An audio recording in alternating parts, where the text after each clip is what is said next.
Jesus voltará. Breve Jesus voltará. Que a graça e a paz de nosso Senhor Jesus esteja com cada um de vocês. Assim estamos aqui dando sequência a essa série de estudos, e no programa passado nós falamos sobre como posso encontrar a Deus. Estivemos observando pelas Escrituras que a única forma de encontrar a Deus é através das Escrituras. Inclusive Jesus disse: vós examinais as Escrituras porque vocês cuidam ter nelas a vida eterna, e são elas que de mim testificam. Então nós observamos que não é por pertencer a uma religião, não é uma religião em si que vai me conduzir a Deus, não é minhas boas obras, não é a minha justiça própria, porque ela, mesmo que eu tenha alguma justiça perante Deus, é como trapo de imundícia, né? E hoje nós vamos falar, né, com que objetivo você procura a Deus. Parece um tema assim um tanto estranho, né? Alguém pode dizer: eu procuro a Deus porque Ele é o caminho, é verdade, tudo bem, mas nós vamos observar que há muitas pessoas que estão procurando a Deus por alguns objetivos que não são o objetivo principal, que é para a vida eterna. E eu quero despertar a você para que você realmente procure a Deus para aquilo que permanece. Porque se procurar a Deus para abençoar a vida aqui na terra, Ele vai abençoar, porque Ele é um Deus de bênção. Mas de que adianta eu ter somente as bênçãos e não ter o doador das bênçãos? Nós vamos ler para a base desse tema Marcos 8, 34 ao 35. E chamando a si a multidão com os seus discípulos, disse-lhes: se alguém quiser vir após mim, negue-se a si mesmo, e tome a sua cruz e siga-me. Porque qualquer que quiser salvar a sua vida, perdê-la-á, mas qualquer que perder a sua vida, por amor de mim e do Evangelho, esse a salvará. Que Deus abençoe assim a sua palavra. Então, iniciando, o tema com que objetivo você procura Deus, nós vamos refletir nisso. E se você observar que o teu objetivo não está centrado naquilo que realmente precisa, peça a Deus graça e alinhe o teu objetivo com o que Deus realmente espera de você. Amém? Primeiramente, nós vamos falar sobre o objetivo de Deus para nós. O objetivo de Deus, é claro, é nos abençoar, é prosperar, é proteger, fazer milagres. Tudo isso são objetivos de Deus para com o homem. Mas o seu maior e principal objetivo é salvar a nossa alma.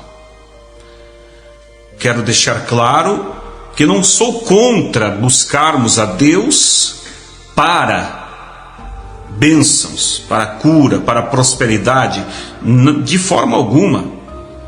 Não é errado isso. O que é errado é a pessoa querer Deus somente para essas coisas. Lembre-se que Deus tem o objetivo em nos abençoar, nos proteger, fazer milagres em nossas vidas, mas o objetivo principal é salvar a nossa alma.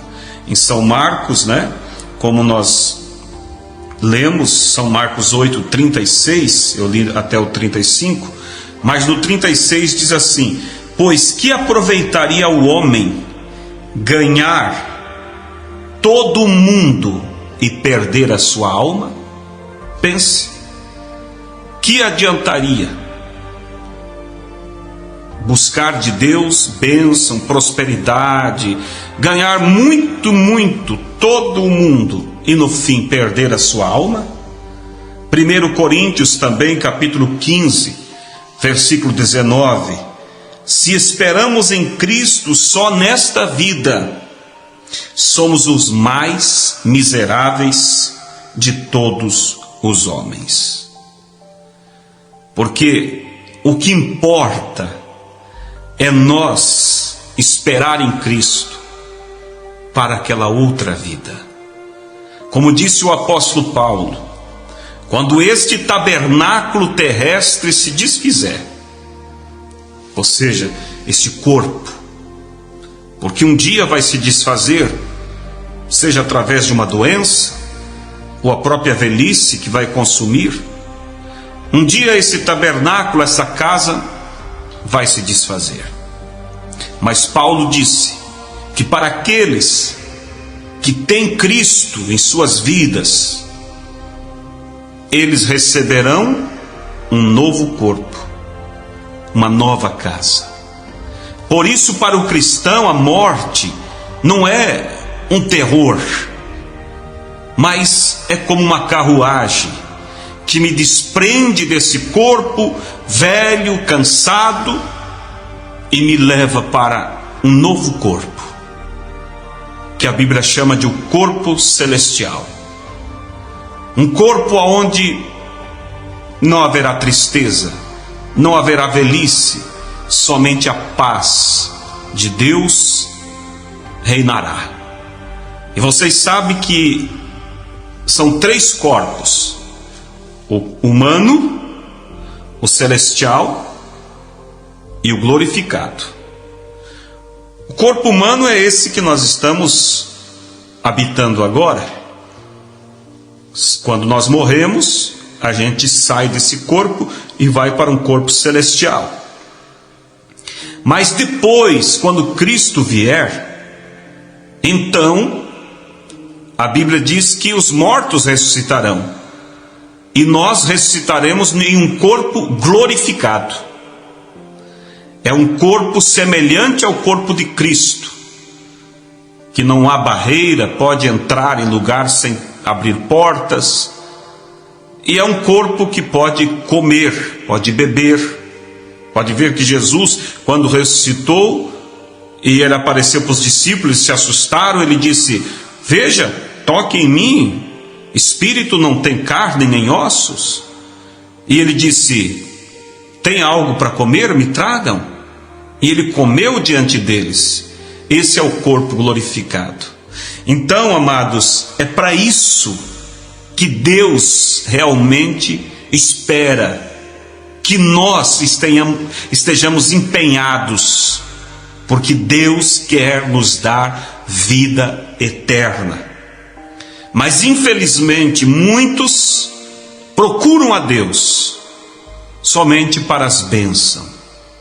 É como uma jovem, vamos dizer, que está namorando com o jovem, aceita os presentes dele, mas não quer compromisso, não quer casamento. Assim há muitas pessoas, aceitam as bênçãos de Deus, aceita a cura, aceita a prosperidade, aceita os dons, mas não quer compromisso, não quer santificação, não quer abandonar as coisas erradas, pecaminosas, não quer mudar os seus hábitos, mudar as suas vestes, porque quando a pessoa recebe Cristo realmente, a vida é mudada. Agora, quando recebe somente as bênçãos, os frutos continuam sendo frutos de um mundano. A Bíblia diz que a mesma chuva que rega o trigo, rega também o joio. Ou seja, a bênção vem sobre filhos e vem sobre pessoas que nem filhos são, que procuram a Deus somente para as bênçãos desta vida. E aí, Mateus capítulo 7, você vai encontrar a Bíblia dizendo, nem todo que me diz Senhor, Senhor, entrará no reino dos céus, mas aquele que faz a vontade de meu Pai que está nos céus. Olha só, muitos me dirão naquele dia: Senhor, Senhor, não profetizamos nós em teu nome? E em teu nome não expulsamos demônios? E em teu nome não fizemos muitas maravilhas? E então lhes direi abertamente: nunca vos conheci, apartai-vos de mim, vós que praticais a iniquidade. Que decepção! Esses não são ímpios, porque o ímpio nunca fez maravilhas em nome de Cristo. Esses são pessoas religiosas, mas que buscaram a Deus só para as bênçãos desta vida. Não quiseram santificar-se. E a Bíblia diz assim: sem a santificação ninguém verá a Deus. Lucas capítulo 13, verso 28 diz: ali haverá choro e ranger de dentes, quando virdes Abraão, Isaque e Jacó, e todos os profetas do reino de Deus, e vós lançados fora. Que decepção! Por isso, meu querido, nesse estudo bíblico eu quero convidar a vocês a virem a Deus, mas com o objetivo certo, pelo canal certo, que é o canal da palavra, dos ensinos da Bíblia. Você vê hoje, por exemplo, muitas pessoas, estamos estudando a Bíblia, você vê muitas pessoas enfatizar os dons, o que não é errado ter dom. Se você tiver o dom de línguas, amém. Se tem o dom de profecias, amém. Mas lembre-se, não é ter o dom que te dará direito à vida eterna. Inclusive, há um ensino errado no seio das igrejas, aonde eles dizem que se alguém falar em línguas estranhas, é porque recebeu o batismo do Espírito Santo. Não. Falar em línguas estranhas é um dos 9 dons do Espírito. Mas a Bíblia fala sobre dons e sobre o dom. Você vai encontrar isso na Bíblia. Dons no plural e o dom no singular. Dons é falar em línguas, é profecia, é discernimento, dom de interpretação, dom de sabedoria, os 9 dons do Espírito. E o dom é o próprio Senhor Jesus em mim, em você. Quando a Bíblia fala o dom do Espírito Santo, é o próprio Cristo em você. E o que me dá direito à vida eterna é ter o dom sobre mim, ou seja, o próprio Cristo, ter o doador dos dons em mim. Como eu disse, não sou contra e não podemos ser contra os dons. Eles são bem-vindos, mas o que não podemos é colocar os dons como evidência de ter o batismo do Espírito Santo. E você vê pessoas que muitas vezes têm dons e a vida deles é totalmente contrária aos princípios da Bíblia. E poderia a pessoa ter o Espírito Santo e a vida ser contrária à natureza de Cristo? Não. Se tem o Espírito Santo, tua vida será coerente com a natureza do Espírito Santo. Mas quando você vê alguém tendo um dom e a vida dele sendo contrária às Escrituras, isso mostra que essa pessoa está buscando a Deus somente com o objetivo de querer se aproveitar dos dons, mas não está tendo compromisso com Deus. Você pode dizer: mas pastor, pode alguém receber o dom e não ter o doador do dom? Pode.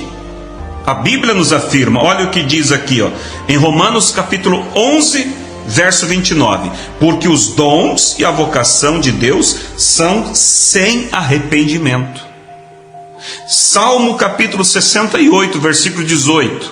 Diz assim, tu subiste ao alto, levaste cativo o cativeiro, recebeste dons para os homens e até para os rebeldes, para que o Senhor Deus habitasse entre eles.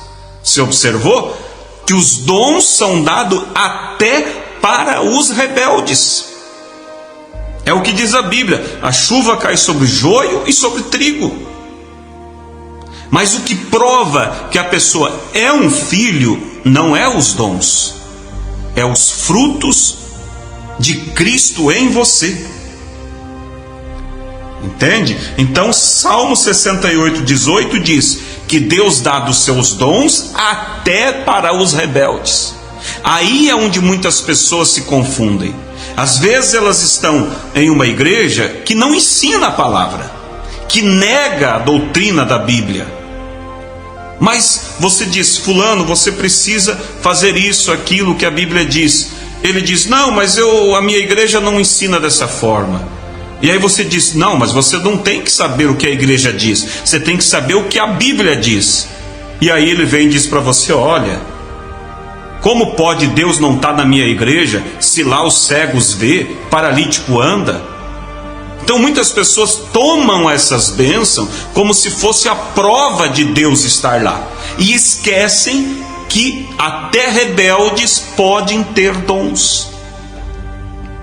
Por isso que eu li que a Bíblia diz que eles vão dizer: Senhor, em teu nome fizemos prodígios e maravilha. E ele dirá: apartai-vos de mim, porque em verdade não vos conheço. Mas Deus não conhece porque não sabia da existência dessa pessoa? Não, não é isso. Ele sabe da existência de todos.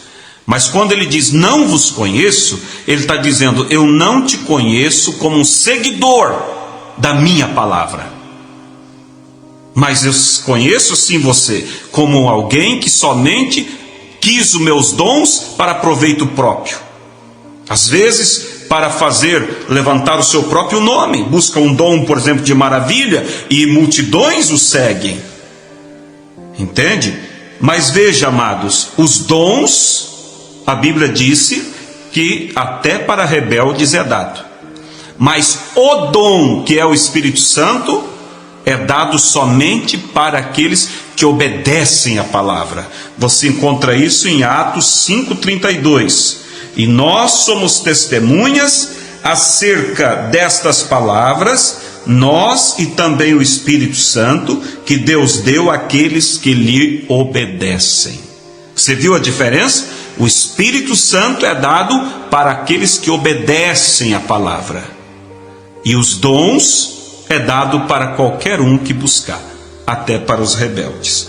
Então, amados, veja que salvação não significa ter dons. Salvação significa você ter Cristo em você, que é o dom do Espírito Santo. Mas a única maneira de ter ele é se você tem uma vida de obediência, de compromisso com a doutrina apostólica. Você pode dizer: tudo bem, o tema é com que objetivo procura a Deus. Você diz: eu procuro a Deus para salvação, então o que eu posso fazer para mim ser salvo? Olha o que diz em Atos 16, verso 30, falando sobre o centurião, que Paulo estava preso e Deus veio e moveu, abriu as portas da prisão, e o centurião achou que Paulo tinha fugido e quis se matar, porque como preso fugiu, ele imaginou que fugiu, ele achou melhor tirar a vida. E no verso 30 diz: e tirando-os para fora, disse: senhores. Então quando o centurião foi se matar, Paulo disse: não se faças mal algum, estamos todos aqui. Então aquele homem viu que era algo divino que estava acontecendo ali, e tirando-os para fora disse: senhores, que é necessário que eu faça para me salvar? Verso 31 de Atos 16. E eles disseram: crê no Senhor Jesus Cristo, e serás salvo tu e a tua casa. Salvação, então, é o quê? Uma experiência com a pessoa de Cristo. Não uma experiência só com os dons, mas com a pessoa de Cristo vindo morar em você. E Ele estando em você, automaticamente Ele vai expressar através da sua vida os frutos dele. Há pessoas que pensam que é eu que vou gerar a santificação. Não, eu não consigo gerar boas obras. Somente Cristo pode trazer boas obras. Por isso eu preciso ter uma experiência com Ele, recebendo a pessoa dele. Mas não tem como eu receber a pessoa dele se eu rejeitar a doutrina dele, rejeitar a palavra dele. Quem sabe você diga: pastor, então você está dizendo que primeiro eu tenho que viver toda a doutrina para que daí Cristo venha morar em mim? Também não, porque como que eu vou viver a doutrina sem Ele? Você tem que abrir o teu coração a Ele, em um coração de obediência à palavra, e então Ele vai ver que o teu interesse não é só pelos dons, não é só pelas bênçãos daqui, mas o teu interesse é pela vida eterna. E o que Ele fará? Ele virá a você e Ele manifestará os frutos de obediência à sua doutrina. Por isso que Jesus disse: sem mim nada podeis fazer. Entende? Agora, quem sabe você pergunta assim: por que mesmo essas pessoas, mesmo crendo em Jesus e operando milagres, e assim ainda assim perde a salvação? A resposta está em Tiago, capítulo 2, verso 17. Meus irmãos, que aproveita se alguém disser que tem fé e não tiver as obras? Porventura a fé pode salvá-los?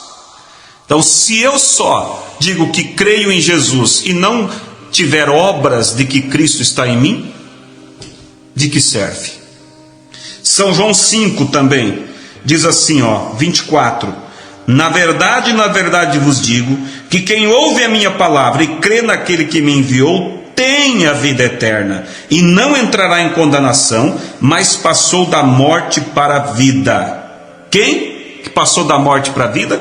Quem ouve a palavra dele, recebe a palavra dele, né? E no verso 39 ele diz: examinai as escrituras, porque vós cuidais ter nelas a vida eterna, e são elas que de mim testificam. Quem testifica de Cristo? As escrituras. Então, amados, concluindo, eu digo a vocês: o verdadeiro objetivo que deve nos aproximar de Deus é o objetivo em busca da vida eterna. Queremos os dons? Queremos. Queremos as bênçãos de Deus? Queremos. Mas isso só pode me dar vida eterna? Não. De que adianta, como diz, que aproveita o homem ganhar todo o mundo e perder a sua alma? Vamos nos aproximar de Cristo, vamos nos aproximar de Deus, que o nosso objetivo seja aproximar de Deus para salvação das nossas almas. E se esse é o nosso objetivo, então nós estaremos dispostos a obedecer e a nos submeter à palavra de Deus como um todo. Não vamos somente pegar aquilo que me convém, aquilo que me agrada, aquilo que me faz ter um nome de sucesso. Não. Vamos também tomar aquilo que me corrige. Disse Jesus: se alguém quer seguir a mim, renuncie-se a si mesmo, tome sua cruz e siga-me. Renunciar é você rejeitar coisas que às vezes até é um direito teu, mas te convém? Não convém. Então eu não quero aquilo que não me convém para ser cristão. Eu quero aquilo que convém para a minha vida eterna. Deus vos abençoe.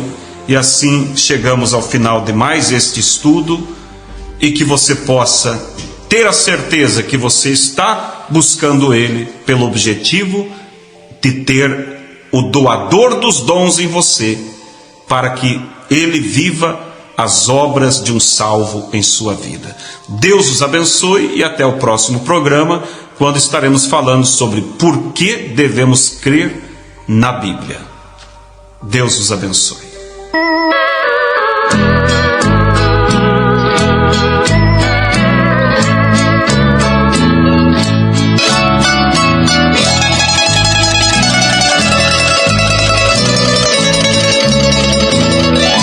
Eu comparo a vida do homem sem Deus como uma folha seca caída no chão, que vai para onde o vento levar.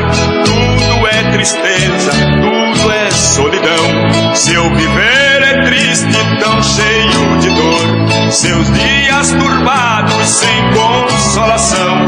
Assim é a vida do homem sem Deus. É uma folha seca caída no chão. É uma folha seca caída no chão, que vai para onde o vento levar. Assim é a vida do homem sem Deus. Pobre, miserável, só pensa em pecar. Assim é a vida do homem sem Deus. Pobre, miserável, só pensa em pecar.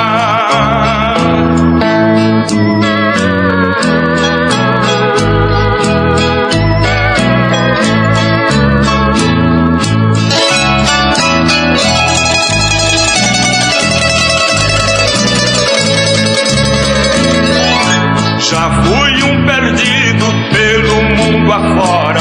Eu não tinha paz nem consolação. Cheio